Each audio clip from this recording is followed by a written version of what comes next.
Quand sur les réseaux sociaux, on demande à des fans de One Piece qu'est-ce qu'ils aiment le plus dans ce manga. Ils joueront pour beaucoup le world building, ou alors la façon dont le monde de cette œuvre a été forgé et comment l'auteur immerge l'imagination de ses lecteurs pour en faire quelque chose de vivant. Mais dans les faits, regardons qu'est-ce qui a bien pu faire de ce manga une œuvre comme possédant le meilleur univers de toute l'industrie. S'il y a un premier élément que j'aimerais aborder, c'est bien les dessins.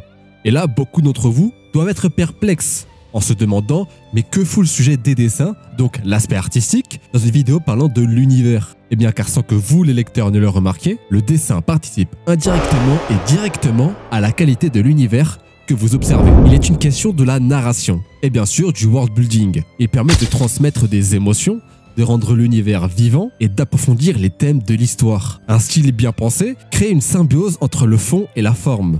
Et c'est cette alchimie unique entre le dessin et le récit qui fait toute la richesse d'un univers et du manga en lui-même. Petit exemple, le manga Vagabond, qui se passe au Japon féodal, a un style de dessin qui est assez proche de l'estampage japonais, mélangé à des dessins détaillés. Et ça nous permet de nous immerger dans cette époque tout en ressentant à travers les traits l'environnement. Et c'est pareil quand les dessins de la part d'Oda sont assez simplistes, puis quand tout d'un coup une tempête s'abat sur eux et qu'on observe tout d'un coup un dessin rempli de détails avec des traits sauvages montrant à quel point cette tempête sera destructeur. Et malheureusement pour eux, ils la touchent de plein fouet. Les designs, en fonction de s'ils sont détaillés, réalistes, cartoonesques, plus modernes, rendent la vision qu'on a de l'univers complètement différent. Et comment tout ça peut s'appliquer à Oda? Et bien souvent, on le caractérise comme étant peut-être le moins bon en dessin parmi le Big Three. Et la vérité, c'est qu'il maîtrise tout type d'art.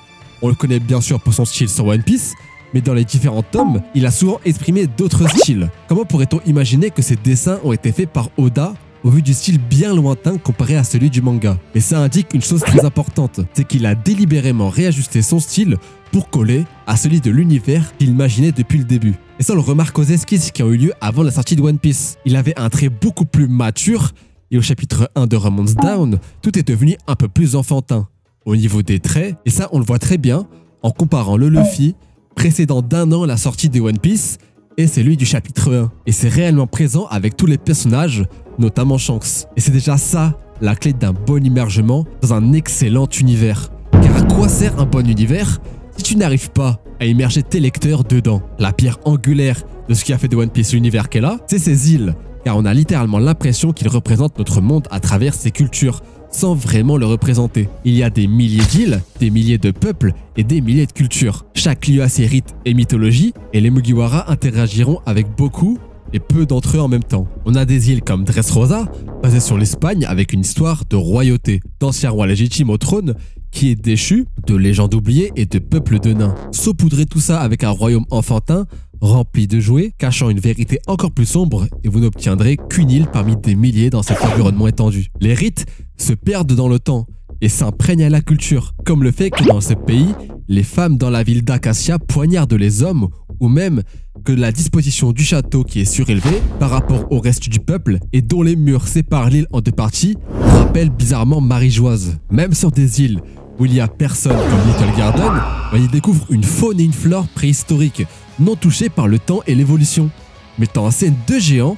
centenaires se battant pour leur honneur, accompagnant derrière eux toute une culture venant d'Elbaf. Et surtout, l'histoire de l'île révélée par Louis Arnott dans le livre Bragmen, qui est un livre lu par Nami et qui détient une de ses éditions. Skypiea ou même Alabasta sont aussi la plus grande preuve du world building de l'auteur. Mais ça, je l'expliquerai bien plus tard dans la vidéo. Ce qui fait de One Piece un manga aussi prenant de par son univers, c'est le fait qu'il soit organique. Pour ceux qui ne sont pas au courant, un monde organique, c'est un univers fictif, cohérent et interconnecté où chaque élément, que ce soit les personnages, les objets ou les lieux, évolue naturellement à partir des fondements de l'univers de l'auteur. Et ce, sans qu'on ait l'impression que ça soit artificiel, comme si tout était autonome. Et si vous avez bien écouté ce que j'ai dit avant, il est alors un fait établi que chaque île a sa culture, sa politique, son histoire et ses croyances bien différentes en fonction de l'île en question. Les personnages eux-mêmes évoluent bien en dehors de l'influence de Luffy. On le voit notamment grâce aux entr'actes dans chaque arc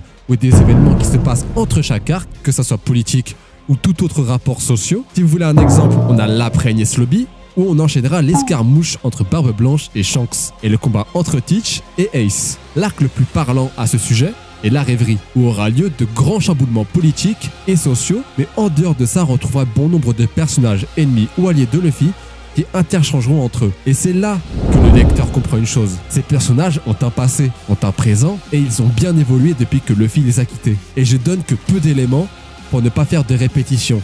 Mais que ça soit avec la ligne scénaristique de Bonnie, celle de Law, celle de Kobe, celle d'Aokiji ou même celle de Ace, à chaque fois il est question d'histoires passées où on a de magnifiques storylines qui se dessinent, qui se connectent ou qui évoluent au fur et à mesure de l'histoire, avec ou sans Luffy. Mais il y a des gens qui ne sont pas d'accord sur ce sujet. Et sur ce point-là, j'ai vu des critiques venir sur les réseaux à plusieurs reprises sur le fait que One Piece n'a pas vraiment de monde organique, car les événements n'ont pas lieu en dehors de l'influence de Luffy, et que c'est quand Luffy arrive à un endroit qu'il se passe quelque chose. Certains exemples ont été donnés, comme le fait que Big Mom et Kaido d'un coup veulent trouver le One Piece quand Luffy et l'Alliance se préparent pour le combat final face aux empereurs. Et c'est un argument qui est assez fallacieux et qui ne prend quasiment aucun élément scénaristique en compte, comme le fait qu'ils ont toujours été passivement à la recherche du One Piece, sans l'annoncer forcément au monde. On le voit grâce à Big Mom, qui collectionne les poneglyphes, notamment une stèle rouge, mais c'est aussi le cas de Kaido, qui en a une sur Onigashima, et un autre bien sûr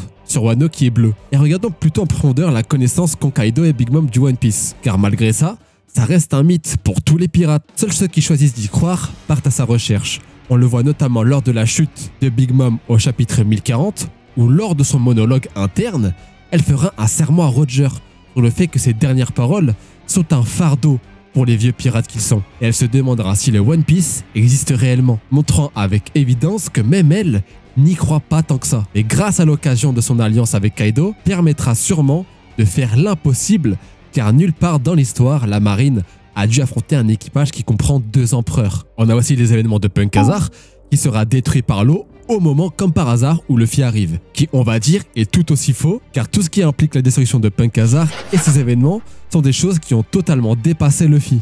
La raison de pourquoi Luffy est impliqué là-dedans est un hasard scénaristique, car l'eau avait déjà l'intention de tout faire sauter. La venue d'Emugiwara n'a fait que le gêner au début, et il a dû donc adapter son plan. Car oui, avec ou sans eux, Punk Hazard aurait sauté. Que ce soit les Smiles ou le SAD, c'est des éléments scénaristiques qui ne sont à ce moment-là pas du tout liés à Luffy. Ils étaient déjà en marche à Sabaody sous forme de foreshadowing dans la vente d'esclaves. Et c'est lié à plusieurs acteurs, notamment Kaido et Doffy, qui ont tous leur histoire bien loin d'être en rapport avec Luffy. Et je vais donner un dernier petit exemple, car je ne vais pas étaler toute la vidéo sur ce sujet. On a aussi Vegapunk qui se fait attaquer quand Luffy arrive, comme par hasard, sur Egghead. Et c'est un cas similaire. Tout comme avec Punk Hazard, c'est totalement un hasard qui est déclenché par tous les éléments externes à Luffy. Ce qui fait la force du monde organique de One Piece, c'est ces changements politiques.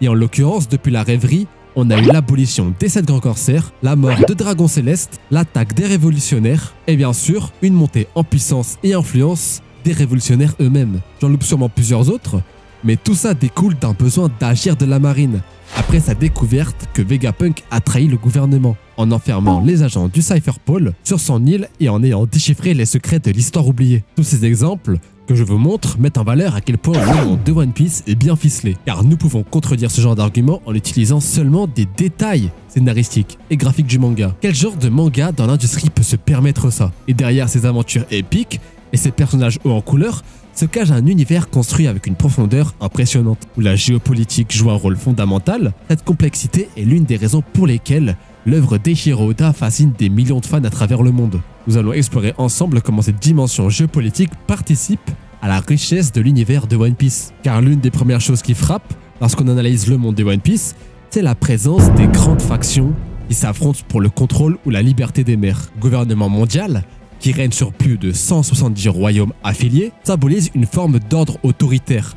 Ce régime dirigé par les mystérieux 5 doyens et l'énigmatique Im centralise son pouvoir au sommet, écrasant toute opposition. Les marines, leurs bras armés, incarnent la justice déformée, souvent cruelle, pour maintenir cet ordre. À l'opposé des Yonko, ces empereurs des mers règnent comme des rois indépendants de tout ordre sur leur territoire maritime, imposant leurs propres lois et leur propre idéologie. Ils ne cherchent pas à renverser le gouvernement mondial, mais leur existence même représente une menace à son autorité. Enfin, il reste l'armée révolutionnaire, menée par Monkey D. Dragon, combat directement cette oppression, espérant détruire ce système inégalitaire. Cette opposition constante entre contrôle, liberté et révolution est l'un des piliers narratifs du manga. Toute cette division idéologique est renforcée par la géographie de cet univers, construite de manière à maintenir des cloisons naturelles, comme la Red Line et la Grand Line, véritables barrières infranchissables pour la majorité, séparant les populations et limite les échanges entre eux. Le découpage géographique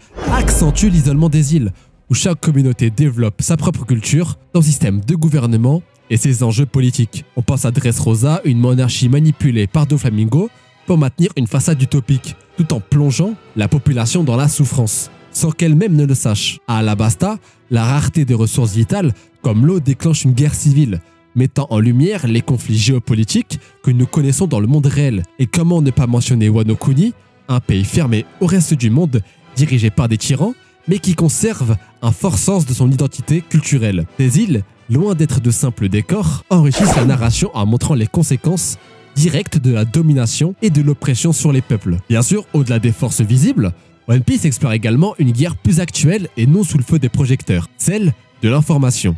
Dans ce monde, le contrôle des récits est crucial pour maintenir le pouvoir. Le gouvernement mondial manipule à leur souhait les événements pour asseoir leur autorité. Par exemple, les exploits de Luffy et son équipage, qui pourraient inspirer une rébellion mondiale, sont souvent dissimulés ou alors déformés, comme on peut le voir dans les centres d'information dirigés par le roi des news, Morgan. Cependant, ce dernier agit parfois de manière indépendante, choisissant de révéler des vérités que le gouvernement préférait cacher. Cette lutte pour le contrôle de l'opinion publique rappelle des problématiques bien réelles sur le rôle des médias dans nos sociétés. Un autre aspect fondamental de la géopolitique dans One Piece est la manière dont la justice est perçue et appliquée. Les marines, censés représenter la loi et l'ordre, sont eux-mêmes divisés en plusieurs embranchements. Akainu, avec sa vision de la justice absolue, n'hésite pas à commettre des atrocités pour atteindre ses objectifs, tandis qu'Aokiji ou Fujitora incarne une justice plus humaine, guidée par des principes moraux. Cette dichotomie illustre les dilemmes que rencontrent même les institutions les plus puissantes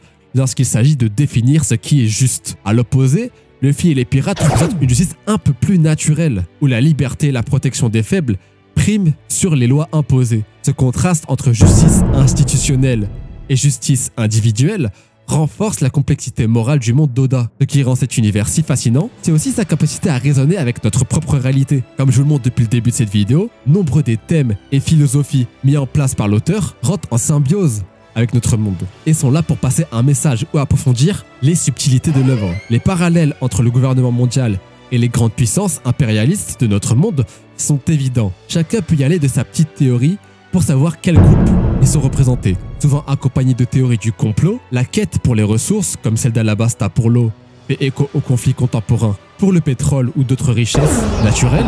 L'isolement de Wano rappelle les politiques protectionnistes ou d'isolement de certains pays, mais qui fait surtout écho au Japon quand il était fermé au monde. Et au milieu de tout cela, les pirates, bien qu'illégaux, incarnent un idéal de liberté que beaucoup recherchent. Oda utilise ces thèmes pour enrichir son récit et offrir une réflexion sur des enjeux universels, tout en captivant les lecteurs avec des combats épiques et des personnages attachants. Et pourtant, il y a un élément qui rendra le world building encore plus fou même après tout ça de construit. C'est quelque chose qui met en valeur tous les détails posés par l'auteur, tous ses potentiels foreshadowing, toutes les cultures développées sur les îles et toutes les mythologies. C'est tout simplement le fait que les cultures sont liées entre elles, d'une manière ou d'une autre. Dans un pays rempli de sable, il réside une culture inspirée du Moyen-Orient. On y voit une culture encore plus profonde, liée à l'Égypte, aux dieux typiques du temps de Pharaon et des pyramides. Dans ce pays réside un tombeau vieux de plus de 4000 ans. Il y a deux éléments importants présents dans ce lieu où Monkey D. Luffy et Crocodile se sont affrontés. En premier lieu, le poneglyphe donnant la position de Pluton directement à Wano Kuni, ce qui interconnecte déjà ces deux pays dans leur histoire. Et après ça, on a une fresque présente très discrètement sur les murs des tombeaux, mettant en scène un serpent géant mangeant une personne posée sur une balance. On y voit aussi une foule de personnes donner cet homme au serpent. Et est-ce que tout ça ne vous dirait rien? À Skypiea, du temps de Calgara et Norland, vit un mythe disant que pour préserver l'équilibre de la colère des dieux, il faut donner une femme à manger au serpent géant, représentant les 4 dieux. Et ce serpent se nommait Kashigami, ce qui relie Alabasta à Skypiea directement sans qu'on ne sache pourquoi. Et on a quelque chose de similaire à Skypiea avec le poneglyphe révélateur de la position de Poséidon. Reliant cette contrée à l'île des hommes poissons, on a aussi la cloche d'or qui révèle exactement la même prophétie que celle prononcée par les rois des mers quand ils diront que Joy Boy va bientôt naître et que les baleines s'en réjouissent. On retrouve un singe avec un chapeau de paille accompagné de silhouettes de baleines gravés en dessous de tout ça, dans le style amérindien. Et j'ai encore bien des choses à dire et des probables éléments à théoriser sur chaque culture, les stèles lunaires, les statues divines des Skypians, Wano, Arlong Park et j'en passe. Car oui, on apprendra des années après que Arlong Park était totalement relié à l'île des Sabondi. Car dans son enfance, Arlong regardait beaucoup avec envie cette île paradisiaque. L'univers que nous a offert cet auteur est sûrement l'un des meilleurs qu'il nous ait jamais été donné de voir. Et croyez-moi, plus on avancera et plus il vous impressionnera. Merci à tous d'avoir suivi cette vidéo, j'espère qu'elle vous aura plu. N'hésitez pas à la liker, commenter et partager cette vidéo à vos potes qui veulent en savoir plus sur One Piece. D'ici la prochaine vidéo, portez-vous bien. C'était Scanor, au revoir.